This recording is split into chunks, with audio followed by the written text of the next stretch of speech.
Hello student, I am Sweta Parmar from St. Thomas School, Surat. Standard 9, Subject Hindi, Poem 4, कर्ण का जीवन दर्शन.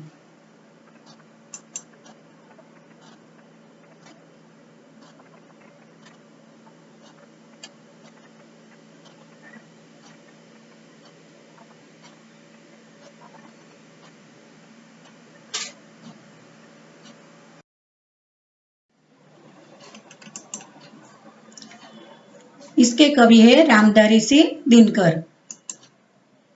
जन्म सन 1908, अवसान सन 1974. कवि का जीवन परिचय. वे हिंदी के प्रसिद्ध कवि रहे हैं. किसान परिवार में जन्मे हैं. विश्वविद्यालय के कुलपति रहे हैं. हिंदी के सुप्रसिद्ध कवि रामधारी सिंह दिनकर का जन्म बिहार के मुंगेर जिले के सिमरिया नामक गांव में एक किसान परिवार में हुआ था. उन्होंने प्रारंभिक शिक्षा मुंगेर तथा उच्च शिक्षा पटना में प्राप्त की. पटना विश्वविद्यालय से स्नातक की उपाधि प्राप्त करके कुछ समय तक अध्यापन कार्य किया. दिनकर जी सीतामढ़ी में सब रजिस्ट्रार और मुजफ्फरपुर कॉलेज में हिंदी विभाग के अध्यक्ष रहे. वे भागलपुर विश्वविद्यालय के उपकुलपति और भारत सरकार की हिंदी सलाहकार समिति के अध्यक्ष भी रहे थे.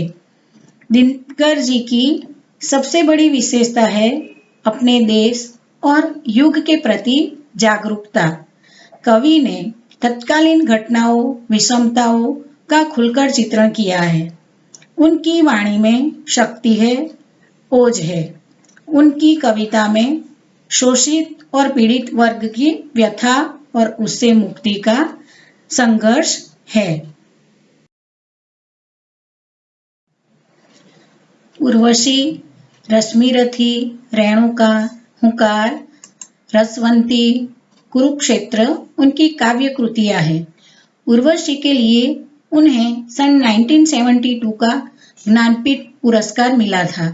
संस्कृत के 4 अध्याय उनका चिंतन ग्रंथ है, जिसे साहित्य अकादमी पुरस्कार से सम्मानित किया गया.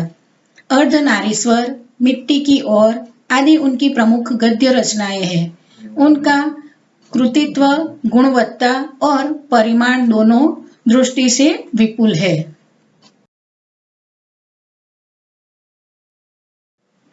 प्रस्तुत खंड काव्य में रश्मिरथी महारथी कर्ण के करुण किंतु भव्य जीवन की मीमांसा करने वाला खंड काव्य है. सारे अन्यायों को सहकर कर्ण जन्मजात महानता पर पुरुषार्थजन्य महानता की विजय चाहता है. अंत में जब पांडव श्रेष्ठ के रूप में सब कुछ प्राप्त करने का प्रलोभन सामने आता है, तब भी वह अविचलित रहता है और जिससे आज तक साथ दिया उस मित्र को किसी भी मूल पर छोड़ना नहीं चाहता. कृष्ण कर्ण को पांडव के पक्ष में ले आने के लिए उससे मिलते हैं. उस कथा प्रसंग से प्रस्तुत काव्य लिया गया है. विद्यार्थी मित्रों, कर्ण का जीवन दर्शन यह जो काव्य है हमारा, यह कर्ण जो है वो कुंती का पुत्र है और पांडवों में सबसे श्रेष्ठ और सबसे ज्येष्ठ भी है, क्योंकि उनकी माता भी कुंती माता है. पर उनके भाइयों को जो पांडव है उनको पता नहीं होता. यह बात खाली उनकी माता और श्री कृष्ण प्रभु ही जानते थे. बाद में कर्ण को पता चलता है कि वो भी पांडवों में श्रेष्ठ है. तब जब युद्ध होता है तो श्री कृष्ण प्रभु उनको मनाने आते हैं. पर कर्ण जो है वो हम सब जानते हैं कि वो कैसे है, दानेश्वरी, कि उनके जैसी पूरी इस भूमि में कोई दानवीर नहीं हुआ है. तो इसीलिए हम उन्हें दानवीर के नाम से भी जानते हैं। तो कर्ण उन्हें श्री कृष्ण प्रभु को उनके साथ जाने से मना करते हैं। उसी प्रसंग को लेकर रामधारी श्री दिनकर ने ये कवि ने हमारे सामने प्रस्तुत किया है। तो यहाँ पे लिखा है, वैभव विलास की चाह नहीं, अपनी कोई परवाह नहीं, बस यही चाहता हूँ केवल दान की देव सरिता निर्मल, करतल से झरती रहे सदा, निर्धन को भरती रहे सदा। तो यहाँ पे कवि कहते हैं कि वे कर्ण जो है वो कृष्ण से कहते हैं कि उसे धन दौलत और सांसारिक सुख भोगने की इच्छा नहीं है। वह अपने जीवन की कोई परवाह नहीं करते हैं। उसे तो बस यह इच्छा है कि उसके हाथ से दान की पवित्र नदी सदा बहती रहे और जो निर्धन है उन्हें वो धनवान बनाती रहे और सुखी करती रहे। आगे कवि कहते हैं, तुच्छ है राज्य क्या है केशव, पाता क्या नर कर प्राप्त विभव, चिंता प्रभुत अत्यल्प हर्ष, कुछ चाक्य चिक्य कुछ क्षण विलास, पर वह भी यही गवाना है, कुछ साथ नहीं ले जाना है। तो यहाँ पे है अल्प्य, तो ये इसका मतलब है अत्यल्प यानी बहुत थोड़ा, और चाकचित्य यानी चमक चका चौंध यानी कि हमें जो चीज हमें प्रभावित करती है वो। तो यहाँ पे कर्ण कहते हैं श्री कृष्ण प्रभु से, जिस राज्य का आप मुझे प्रलोभन दे रहे हैं वह बहुत ही तुच्छ है।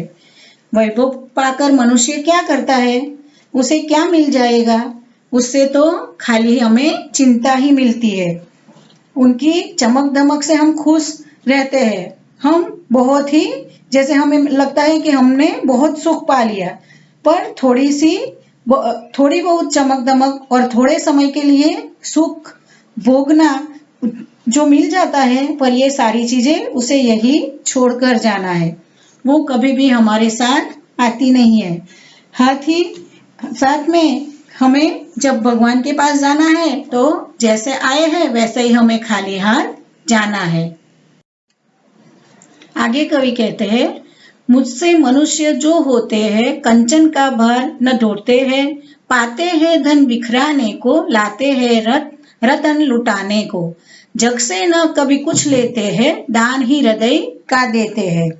तो आगे श्री कृष्ण प्रभु से कर्ण कहते हैं कि मनुष्य सोने का भार नहीं ढोते, सुख वैभव का जीवन नहीं बिताते, वे लोग में बांटते हैं कि वो धन तो हमें खुद के सुख के लिए नहीं होता है, लोगों को धन बांटकर सुख की प्राप्ति करने के लिए होता है। उनकी बहुमूल्य वस्तुएं लोगों में बांट देने के लिए ही होती है। वे संसार से कभी कुछ नहीं लेते, अपने हृदय का दान ही करते हैं, दुखियों पर दया करते हैं। तो श्री कृष्ण प्रभु से कहते हैं, प्रभु मैं तो इसीलिए जन्मा हूँ, मुझे यहाँ से कुछ भी नहीं लेके जाना है। हाँ, अगर मुझसे होगा तो मुझसे जो भी लोगों की सेवा होगी, जो मुझसे बन पड़ेगा मैं उन्हें दान करूंगा। प्रसादों के कनकाब शिखर, होते कबूतरों के ही घर, महलों में गरुड़ न होता है, कंचन पर कभी न सोता है, बसता वह कहीं पहाड़ों में, शैलों की फटी दरारों में।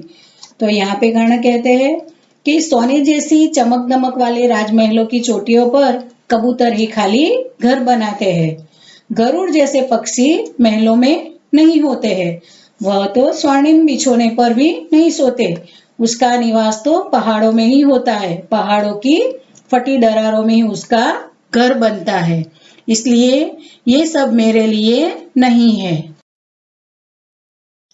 होकर समृद्धि सुख के अधीन मानव होता, नित तप क्षीण, सत्ता किरीट मणिमय आसन, करते मनुष्य का तेज हरण, नर विभव हेतु ललचाता है, पर वही मनुज को खाता है। तो यहाँ पे कहते हैं कर्ण कि धन दौलत के सुख का गुलाम बनकर मनुष्य अपना तप तेज खो देता है। राजपाट मुकुट और मणियों से जड़े हुए सिंहासन मनुष्य के तेज को हर लेते हैं, उसे प्रभावहीन बना देते हैं। मनुष्य धन संपत्ति पाने के लिए ललचाता है, पर यही धन संपत्ति उसे नष्ट कर देते हैं। चांदनी पुष्प छाया में पल नर गले बने सुमधुर कोमल, पर अमृत क्लेश का पिए बिना आतप अधड़ में जिए बिना वह पुरुष नहीं कहला सकता, विघ्नों को नहीं हिला सकता। तो यहाँ पे कौन कहते हैं कि चांदनी और फूलों की छाया में जो अत्यंत सुख सुविधा में पलकर मनुष्य सुंदर और कोमल भले बन जाए, परंतु कष्ट का अमृत पिए बिना, धूप और आंधी सहे बिना न वह पुरुष कहलाता है और न विघ्नों को पार कर सकता है। उड़ते जो झंझावातों में, पीते जो वारी प्रतापों में, सारा आकाश अयन जिनका, विस्तर भुजंग भोजन जिनका, वे ही फणी बंद छुटाते हैं, धरती का हृदय जुड़ाते हैं। तो यहाँ पे कवि कहते हैं जो आंधी तूफान में उड़ते हैं, प्रतापों का पानी पीते हैं यानी कि झरनों का पानी पीते हैं, सारा आकाश जिनका घर है और विषैले सांप ही जिनका भोजन है, ऐसे गरुड़ ही सांप के बंधन से छुटकारा दिलाते हैं और धरती के हृदय को शीतलता देते हैं। मैं गरुड़ कृष्ण, मैं पक्षीराज, सिर पर न चाहिए मुझे ताज, दुर्योधन पर है विपद घोर, सकता न किसी विष उसे छोड़, रणखेत पाटना है मुझको, अही पास काटना है मुझको। तो यहाँ पे कर्ण कहते हैं हे कृष्ण, मैं ऐसा ही गरुड़ पक्षी हूँ, मुझे अपने सिर पर मुकुट नहीं चाहिए।